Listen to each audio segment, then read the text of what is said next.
Alors, j'espère que vous allez très très bien. Moi, ça va un petit peu mieux. La semaine dernière, j'ai passé une semaine, mais...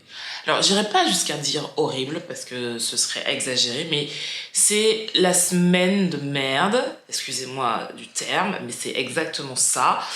La semaine où tu as beau faire des efforts, tu as beau essayer de toutes tes forces de faire en sorte que les choses aillent bien, et rien ne va.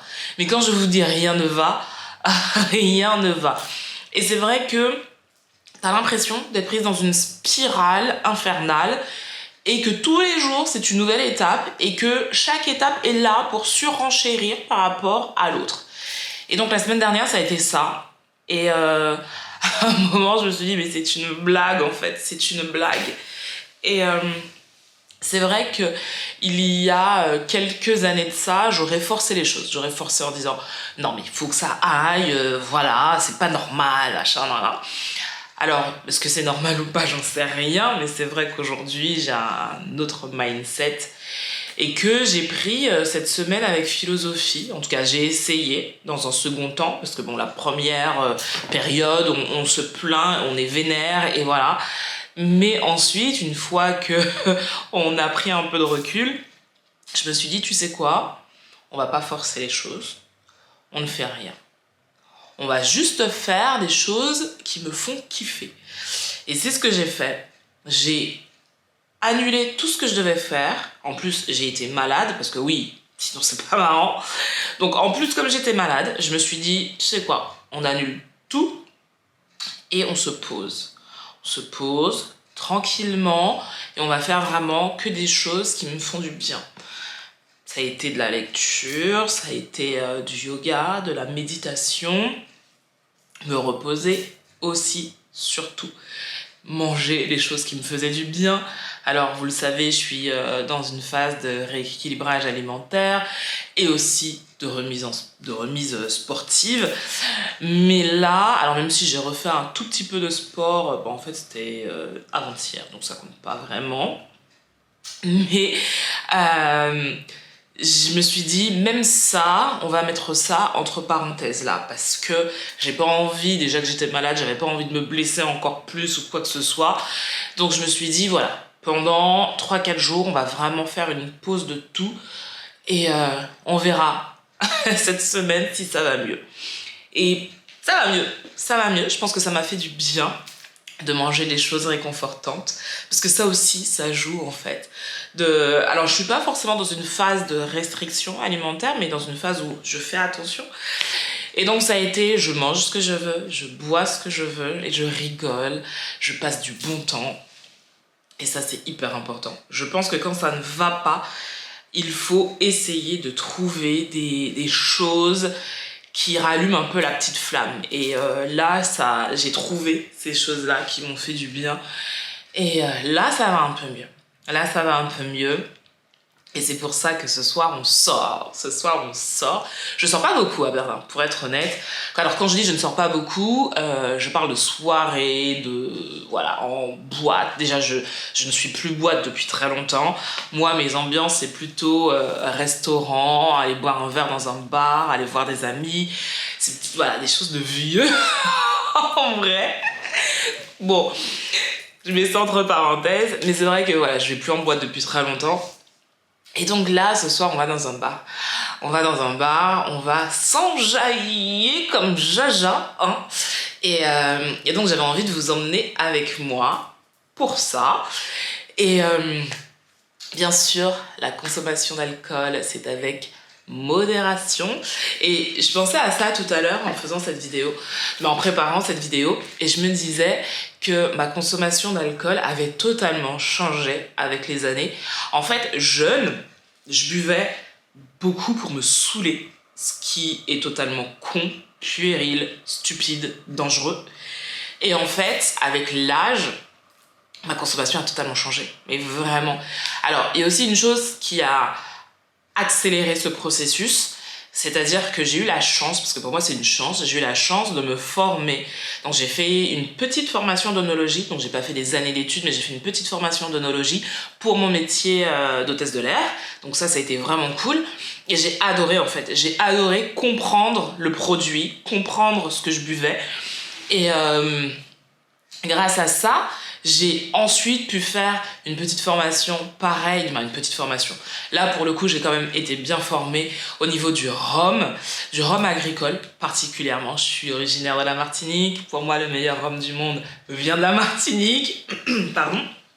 Mais là aussi, découvrir les dessous du produit fini, j'ai trouvé ça génial en fait, j'ai trouvé ça passionnant et j'aime beaucoup ça. J'aime beaucoup comprendre comment on fait les choses et là pour le coup c'est un univers que j'adore aller dans les distilleries, j'adore rencontrer les maîtres de chai, il y a en plus énormément de femmes dans le secteur donc c'est encore plus cool, des femmes à différents niveaux, que ce soit maître de chai, que ce soit au niveau du marketing, au niveau de l'histoire aussi. Quand je dis de l'histoire, par exemple aux Antilles, on va parler de patrimoine, de choses comme ça.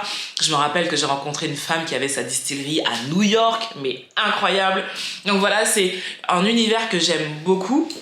Et grâce à toutes ces rencontres, grâce à toutes ces personnes qui m'ont appris cet univers des spiritueux, ben je consomme plus du tout de la même manière. Aujourd'hui, je consomme vraiment par plaisir et plus du tout pour me bourrer la gueule, mais vraiment par plaisir. Je prends le temps de boire un verre et ça fait toute la différence. Ça fait toute la différence.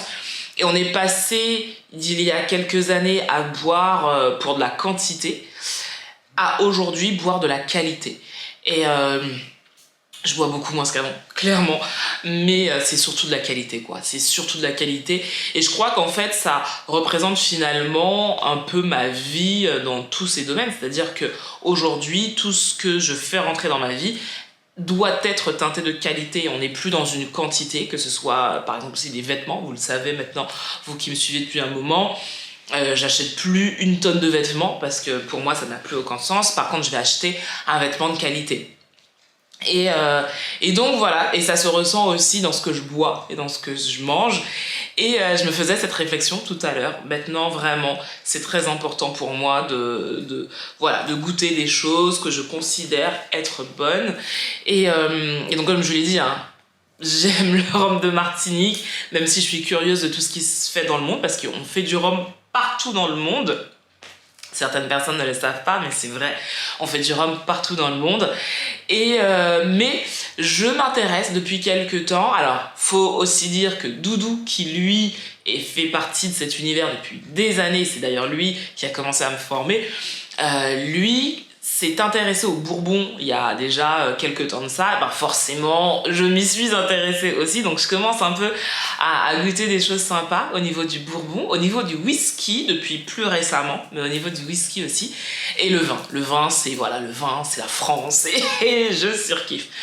Mais en tout cas, tout ça pour dire que la façon dont vous consommez changera votre expérience en fait. Et c'est vrai que si vous prenez le temps, mais vraiment prendre le temps. Pour moi, boire de l'alcool, c'est vraiment un bon moment. C'est vraiment un bon moment et on prend son temps. On n'est pas là à descendre des verres comme ça. On peut prendre un verre pour toute une soirée et ça me choque pas du tout en fait. Et l'expérience sera d'autant plus agréable parce que déjà, pour ceux qui ne le savent pas, un verre d'alcool, surtout les alcools forts et le vin aussi, quand on le laisse s'ouvrir, c'est-à-dire quand on le laisse dans le verre et qu'avec le temps il s'ouvre, ben les arômes sont différents et on découvre un alcool qui est totalement différent de l'alcool qu'on vient juste de mettre dans le verre. Et c'est ça qui est intéressant, c'est-à-dire que faites le test, vous mettez un alcool dans un verre, du rhum, du whisky, du vin, vous le mettez dans le verre, vous goûtez, vous le laissez, allez, 20-30 minutes et vous regoutez. Et vous verrez qu'il n'a pas le même goût. Il n'a pas le même goût parce que les arômes, justement, avec l'oxygène, c'est ouvert. Et c'est pour ça que prendre le temps, en fait, c'est hyper agréable. Et je crois que c'est aussi une notion de vie, prendre le temps. Prendre le temps d'apprécier les bonnes choses. prendre le temps d'apprécier la compagnie des gens avec qui vous buvez ce verre, par exemple. Prendre le temps de fumer un bon cigare aussi, par exemple, puisque je fume le cigare, si vous ne le savez pas. Et prendre le temps, vraiment prendre le temps. Je crois que c'est ce que j'ai découvert avec ces années et qui vraiment jalonne un peu toutes ces étapes de ma vie. Prendre le temps. Prendre le temps de kiffer. Ne plus être dans cet état de rapidité tout le temps où tout doit aller très vite. C'est vrai qu'on est dans une époque où tout doit aller très vite, mais un peu justement comme la façon dont on fait l'alcool, parce que l'alcool, ça prend un peu de temps, ça se fait pas en 2 secondes. Voilà, pour moi, ma vie, c'est ça, c'est prendre le temps d'apprécier les choses. Donc, un peu de philosophie dans cette vidéo. Dites-moi ce que vous en pensez, vous. Est-ce que déjà, vous consommez de l'alcool? Bien sûr, avec modération. Alors, je le dis, et on a l'impression que je le dis parce qu'il faut le dire. Alors oui, il faut le dire, c'est la loi. Mais aussi parce que c'est hyper important de sensibiliser les gens à la consommation d'alcool. Moi, je sais que j'en parle beaucoup. J'ai aucun tabou là-dessus. Mais c'est important de sensibiliser les gens à ce niveau, et surtout les plus jeunes, qui n'ont peut-être pas le recul que nous, adultes, avons. Donc c'est hyper important de le dire et de le redire. Et d'ailleurs, sur le blog rhumetalonsaiguille.com, si vous appréciez les spiritueux et que vous avez envie d'en apprendre un petit peu plus, j'ai ce blog et j'avais fait un article qui parlait d'alcoolisme, parce que c'est important aussi de mettre des mots dessus. Et donc ne faisons pas de langue de bois, mais en tout cas, entre adultes, parce que cette vidéo est surtout dédiée aux adultes, comment vous consommez votre alcool? Qu'est-ce que vous aimez généralement? J'aimerais beaucoup le savoir. Donc là, je pense que je vais me changer un peu, ou pas, je sais pas encore. Mais en tout cas, je vous emmène avec moi pour découvrir ce bar.